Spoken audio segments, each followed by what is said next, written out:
Ini akarnya sudah tembus sobat. Ini sudah siap untuk dipindah ke lahan langsung ataupun diganti ke media yang lebih besar.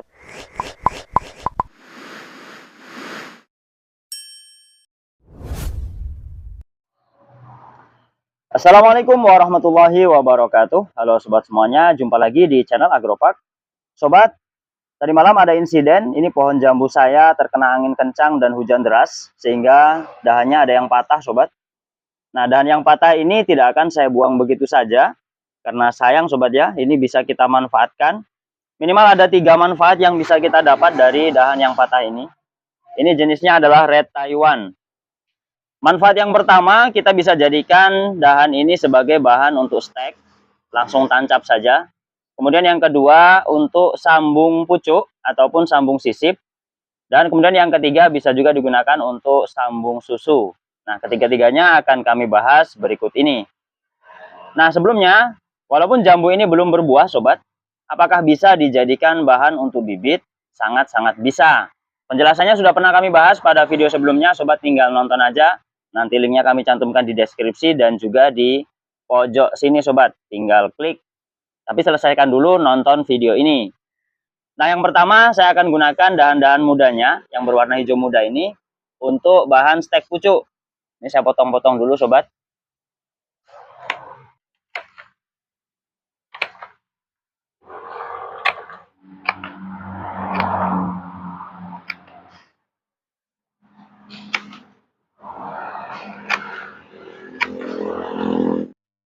Nah sobat, ini sudah saya potong-potong menjadi beberapa bagian.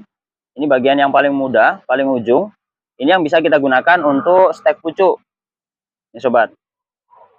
Sementara yang agak tua, ini bagian pangkalnya agak tua, ada warna kecoklatan. Ini bisa kita gunakan untuk bahan sambung. Ini sebagai entris nantinya.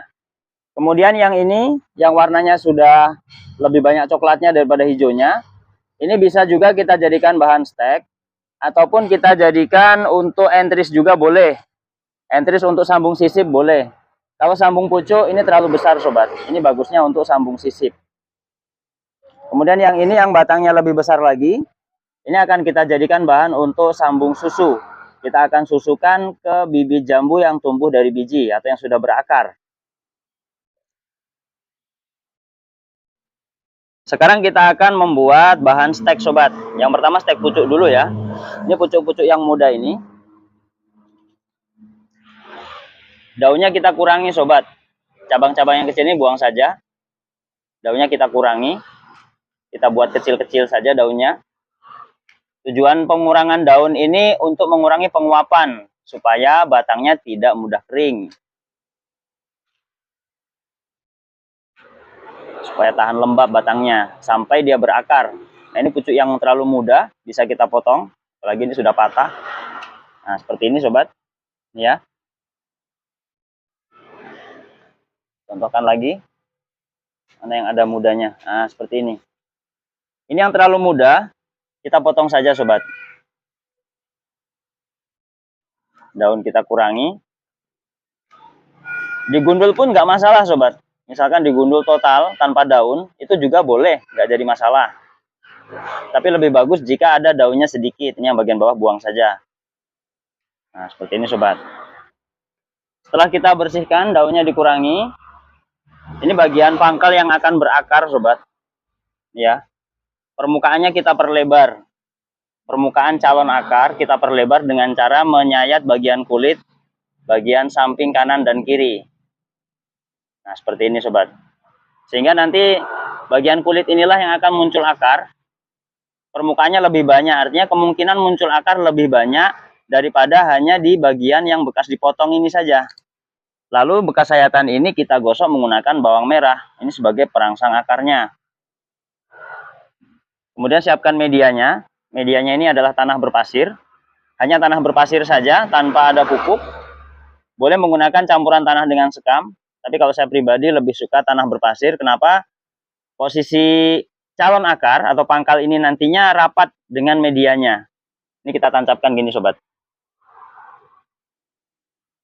Jangan sampai terlalu bawah ya. Sisakan kurang lebih 1 atau 2 cm dari bawah ini. posisi pangkalnya. Nah, seperti ini sobat. Sangat-sangat mudah. Pembuatan stek pucuk ini sebenarnya sama dengan stek batang sobat. Stek batang yang setengah ini ya, setengah tua, setengah muda ini ya. Itu sama saja. Saya contohkan. Prosesnya sama, bagian bawahnya kita sayat juga kulitnya. Supaya permukaannya lebar. Kemudian gosok dengan bawang merah. Cara lain boleh juga bawang merahnya di blender, kemudian bagian pangkalnya ini kita rendam. Lalu kita tancapkan pada media tanah berpasir tadi. Nah, setelah selesai kita tancap, kita siapkan plastik.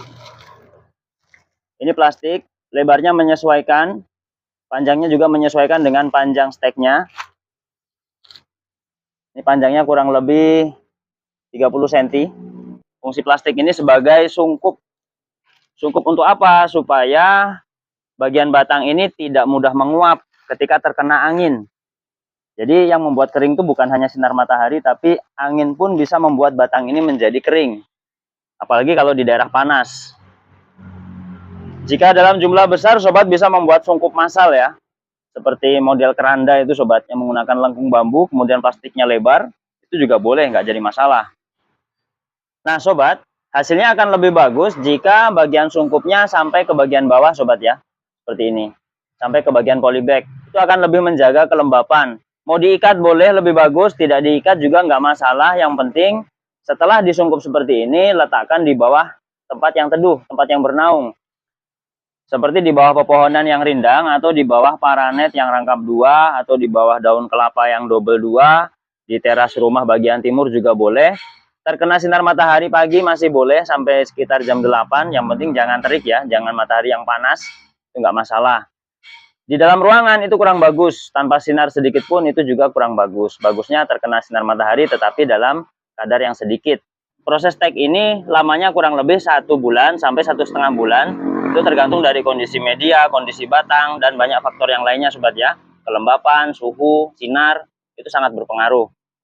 Nah setelah nanti muncul tunas, bagian ujung ini muncul tunas, barulah plastik ini boleh dibuka, tetapi posisi bibit tetap berada di bawah naungan. Jangan terkena matahari dulu. Nanti setelah daunnya tua, kemudian muncul tunas lagi yang kedua, kemudian daunnya tua lagi. Nah daun tua yang kedua kali, proses tunas yang kedua kali, barulah bibit itu boleh ditanam di lahan terbuka. Untuk penyiraman, sobat bisa lakukan jika posisi bibit sudah tidak dipindah-pindah lagi. Sudah diletakkan di bawah naungan, barulah kita siram. Supaya kondisi pangkal tidak goyang-goyang lagi. Kondisi pangkal sudah lekat dengan medianya. Nah sobat, ini adalah contoh hasil stek pucuk jambu air. Usianya kurang lebih sudah 2 bulan. Akarnya sudah tembus dari polybagnya. Ini akarnya sudah tembus sobat. Ini sudah siap untuk dipindah ke lahan langsung, ataupun diganti ke media yang lebih besar. Pakai planter bag juga bisa kalau jambu air. Pada saat tanam, usahakan ujung atas, ujung paling atas ini sudah berwarna kehijauan sobat ya. Jangan yang masih merah. Kalau masih merah itu atau masih kuning muda, itu masih belum siap untuk terkena panas matahari langsung. Kalau sudah seperti ini sudah siap.